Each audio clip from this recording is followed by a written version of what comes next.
अस्सलाम वालेकुम स्टूडेंट्स, मैं हूं तौसीक अहमद सिद्दीकी, आपका मैथ टीचर। स्टूडेंट्स, आज हम 9th क्लास साइंस का मैथ का लेक्चर नंबर 8 जो है वो शुरू करेंगे। लेक्चर शुरू करने से पहले मैं चाहूँगा कि आप कुछ पॉइंट्स हैं उनको पढ़ लें। एक्सरसाइज 1.4 से पहले कुछ चीज़ें हैं जिनका क्लियर होना ज़रूरी है। Number 1, associative law under multiplication. अगर हमारे पास 3 मैट्रिसेस दिए गए हों A, B और C, और इस तरह से AB को पहले मल्टीप्लाई किया जाए, बाद में C को मल्टीप्लाई किया जाए, या BC को पहले मल्टीप्लाई किया जाए और बाद में A से मल्टीप्लाई किया जाए, इस तरह के अमल को हम एसोसिएटिव लॉ कहते हैं मल्टीप्लिकेशन के अंदर। सेकंड चीज़ आती है distributive law of multiplication over addition and subtraction, यानी मल्टीप्लिकेशन के साथ एडिशन की रकम को डिस्ट्रीब्यूट कर दिया जाए।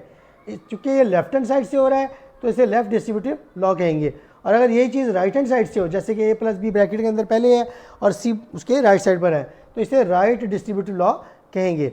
उसके बाद तीसरा पॉइंट हमारे पास आता है commutative law of multiplication. Students, याद रखिएगा कि कम्यूटेशन हमने पहले भी पढ़ी हुई है कि AB की मल्टीप्लिकेशन बराबर BA की मल्टीप्लिकेशन के होता है, लेकिन मैट्रिसेस के केस के अंदर AB की मल्टीप्लिकेशन कभी भी BA की मल्टीप्लिकेशन के बराबर नहीं होगी। इसी तरह से multiplicative identity of a matrix आ जाता है। इसमें जब हम किसी भी मैट्रिक को आइडेंटिटी एलिमेंट यानी 1 0 0 1 से मल्टीप्लाई करते हैं, या आइडेंटिटी मैट्रिक जिसे आप कहते हैं, सेम ऑर्डर का होना चाहिए जिस ऑर्डर का दूसरा मैट्रिक हमारे पास A या B दिया हुआ है, जब उससे मल्टीप्लाई करते हैं तो ये वापस हमें वही मैट्रिक जो है वो मिल जाता है, इसलिए इसको मल्टीप्लिकेटिव आइडेंटिटी कहा जाता है। आगे चलते हैं स्टूडेंट, सबसे अहम चीज़ जो है वो है रूल।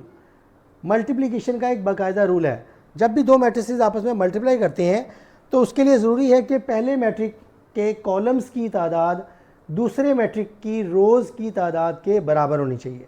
अगर फर्स्ट मैट्रिक के कॉलम की तादाद सेकंड मैट्रिक के रोज़ की तादाद के बराबर नहीं है तो उनकी मल्टीप्लिकेशन एग्जिस्ट नहीं करती। तो स्टूडेंट्स, चलते हैं डेफिनेशन की तरफ।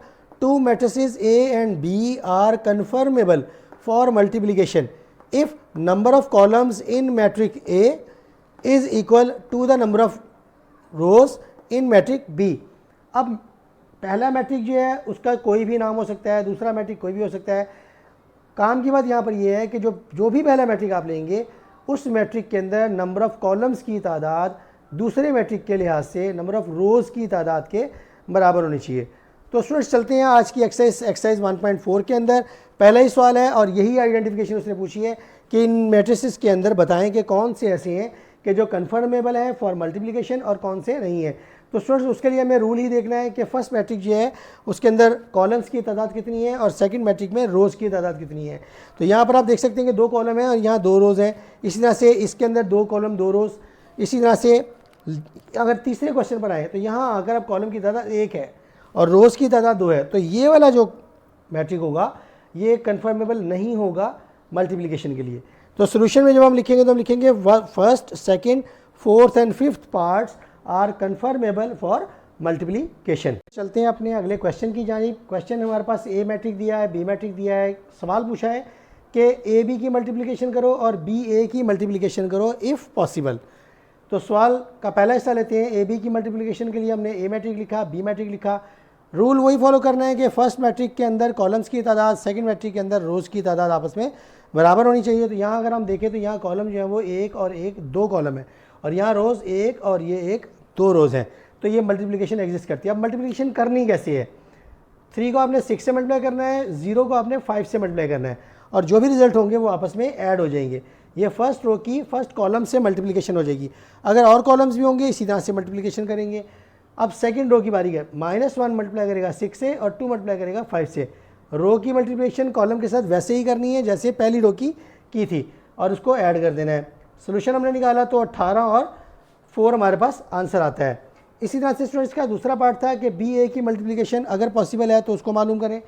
हमने यहाँ पर देखा रूल को, तो as number of columns in first matrix यानी 6 और 5, इसके अंदर नंबर ऑफ़ कॉलम्स की तादाद जो है वो सिंगल यानी 1 है, और दूसरा मैट्रिक जो है is not equal to the number of rows in second matrix. तो लिहाजा क्योंकि रूल सेटिस्फाई नहीं हो रहा तो हम कहेंगे there multiplication can not exist. तो स्टूडेंट्स, आज के लिए हमारे यही 2 क्वेश्चन जो हैं वो आज का लेक्चर एंड करेंगे। यहाँ पर जाने से पहले मैं चाहूँगा कि आप हमारे channel SES Siddiqui education system जो है इसको सब्सक्राइब करें और बेल आइकन को भी प्रेस करें। अल्लाह आपका हामी नासिर हो।